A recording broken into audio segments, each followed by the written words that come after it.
Program is brought to you by Emory University.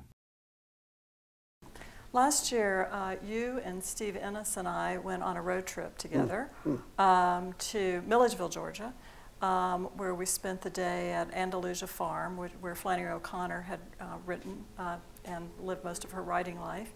And then on the way back, we stopped in Eatonton, Georgia, which is the home of Joel Chandler Harris and Alice Walker. Yes. All three of these writers are represented in our archives along with you. In fact, to prove that, we actually have a picture of you. I have a picture of me and Brer Rabbit. That's right. Yes, there's no question. At Courthouse Square. And you actually, you seemed very interested in Brer Rabbit. Well, I mean, like everybody else, I read those stories, and it's always interesting to find out where the briar patch is.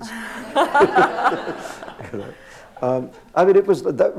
You know, I remember I was saying to you before, when I went to Oxford, Mississippi a couple of years ago, I was shown around by a professor who was like the local Faulkner expert, and he was able to say things like, you see that picket fence, that's where the idiot child used to come, and you know, to be able, if you've read The Sound of the Fury, to be able to have it made actual in that way was quite, you know, very moving, and the same way.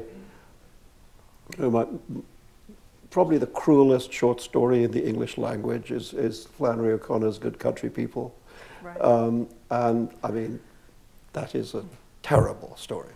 And to be able, as we were when we walked around, to be shown, you know, the barn, which was a setting in the story. I mean, again, I mean, if you're a writer, you're interested in that stuff. The scene of the crime. Yeah, you're interested in that stuff. And you're just not that, I mean, I think it's a thing to talk about, even though it's a real location and so on. I mean, the role it plays in the story is made up, you know, so it's, you have to always be conscious of the relationship of reality, of source material to a finished text, but still very interesting to see the source material, you know.